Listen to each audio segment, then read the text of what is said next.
My mother irons her dish towels. She says it's about dignity, but I think it's her way of pressing the world flat enough to love it.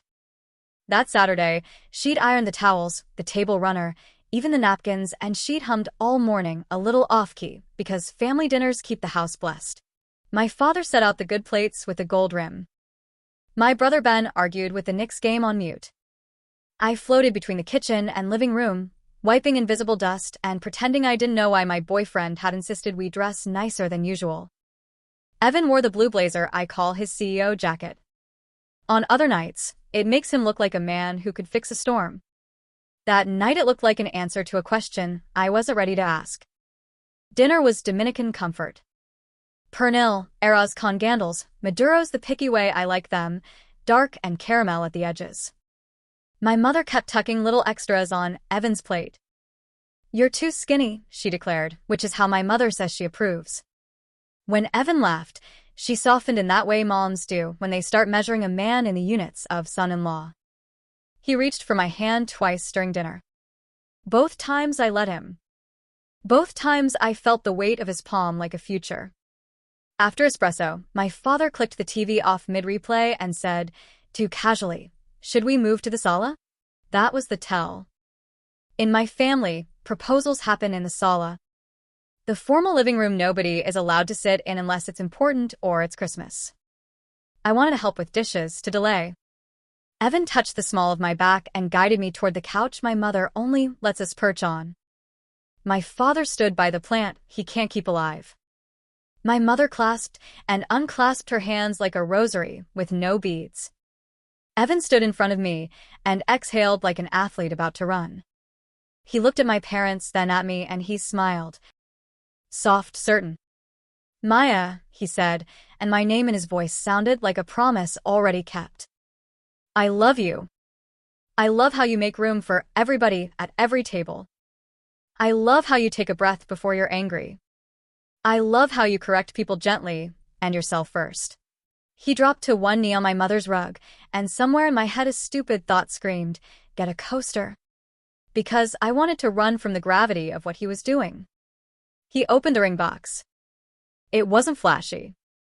It was exactly my taste, an oval diamond on a thin gold band, delicate enough to feel like a secret, solid enough to feel like a vote. "Marry me," he said. His voice did not shake. And then the doorbell rang. It wasn't a movie moment. No lightning. No cosmic sign. Just my mother's doorbell that always sounds like it's apologizing. She frowned. Who is that on a Saturday night?" she muttered, and then, because she is incapable of leaving anything unanswered, she hurried to the door. From where I sat, I saw the slice of night and a familiar silhouette, broad shoulders under a faded Mets sweatshirt, the lopsided smile I used to memorize. Lucas. My ex. My parents still saw him sometimes because he grew up around the corner, and my father taught him how to change his oil back when cars still felt like they belonged to the people driving them. He was dropping off a camera my father had lent him, and, because our families are the kind who trade Tupperware as a dialect, a container of his mother's flan. My mother turned to shush him. Quiet, quiet. But Lucas had already stepped into the solid doorway, balancing the flan with both hands and that same stupid smile. "Mr. Rivera, He started, then saw the tableau, Evan on one knee, me on a couch with my heart halfway at my throat, my father's eyes glossy, my mother freezing in place like a performer who has forgotten her line. Time did something cruel. It split. In one slice, I saw the version where I looked at the man kneeling on the rug and said yes, and my mother cried with the dish towel in her hand, and my father pretended not to, and Lucas backed out smiling for me like a decent person. In the other slice, I saw the history I never properly buried. Lucas and I at 17 on this same couch, whispering about leaving for the city, promising to be each other's loudest cheer, breaking ourselves on our 20s, collapsing quietly, still orbiting the same block like planets, too tired to choose a new sun. Evan followed my eyes. He saw Lucas. He saw me seeing Lucas. He understood faster than I did. "Maya," he said, his voice still gentle. "You don't have to answer because there are eyes on you. You answer because you're sure. My throat closed. The right line would have been easy. Yes. Or if not that, not now. Please, let's talk in private. That would have been the line of a woman who respects a man's dignity. I put my hand over my mouth and shook my head. I can't, I heard myself say. Not with him here. Silence hit the room like a power outage. There were sounds. The TV clicking as it cooled, the soft house spider hum of the fridge from the kitchen. But the room itself stopped. Evan blinked once, and of all the things he could do, run, shout, slam the box. He closed the ring case, stood, and put it in his pocket like a man packing a fragile heirloom that didn't belong in the current weather. Senora, he said to my mother tenderly, thank you for dinner. It was perfect. To my father, sir. He shook his hand. My father gripped back like you do when you think the right pressure can hold a moment still. Evan turned to Lucas and, God help me, smiled. Hey man, he said. Bad timing. Lucas nodded once, mouth align, Flan trembling a little in his hands because even Flan understands humiliation. Evan looked at me last. He didn't ask me to fix it. He didn't ask me to choose. He held my eyes the way you hold the last seconds of an hourglass and said, I love you. I won't compete with a ghost. He stepped around the coffee table carefully, so he wouldn't jostle my mother's nativity scene, picked up his blazer, and left. My mother rounded on me as soon as the door latched. Maya, she said, and it was not a question. My father sat down hard on the piano bench, like a man who forgot he owns chairs. Lucas whispered, I'm sorry, and tried to put the flan down somewhere respectful. My mother took it with the stunned hands of a woman whose kitchen just saw us in.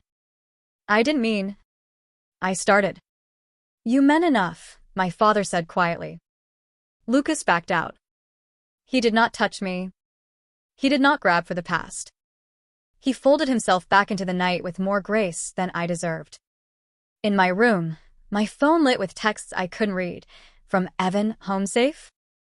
I'll message tomorrow. From my best friend Priya, tell me everything. I'm not judging, but I am absolutely judging. From Lucas, shouldn't have walked in. Sorry. Hope you're okay.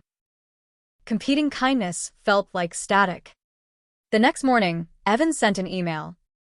Subject, next steps, ring plus apartment plus us. It read like him. Boring kind clear. I'm going to stay at Nate's for a week. I'll swing by Tuesday 7 p.m. to grab my tools and suits. If you want me to take the dog on mornings as usual, I can text yes/no by Monday. The ring is insured. I have 30 days to return. I'll handle the restocking fee. No guilt.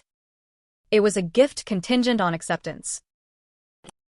If you want to try counseling, send me 3 windows and I'll book Patrice, recommended by a colleague. If you don't, reply no counseling, and I'll start looking for a new lease. No accusations, just logistics. I love you. I will not be a placeholder while you stand in a doorway between me and someone who doesn't live here. He didn't block me. He didn't post a story about heartbreak set to a moody playlist. He took the tools with the quiet courtesy of a man who knows where his wrenches are, left the cast iron because he knows I love what it does to onions, and texted my mother thank you again for dinner because he is built out of dignity. I told myself I just needed to explain, to fling words at the place where the night broke and insist they glue it shut. We met at a coffee shop. I said too much. Lucas was just. My parents still. He's not. My brain shorted. Evan stirred his coffee once, the spoon knocking gently against the cup like a metronome for humility. I know it's complicated, he said. But you made it simple. I asked you a question about us. You answered with him. He set the spoon down. That's your answer. I wanted to beg. I wanted to promise the strong future version of me that always shows up in these fantasies with better lines and a cleaner heart. He looked at me with that kind accuracy that feels like medicine and said, you should marry me to fix an old story. And I shouldn't marry you hoping you pick me faster next time.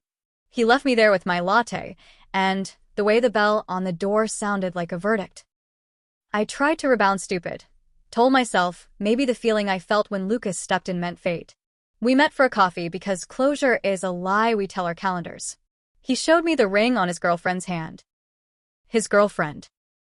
The one he'd been seeing for a year, the one I pretended was a placeholder in my narrative, when in his she was the book. "We're moving to Philly," he said, eyes kind.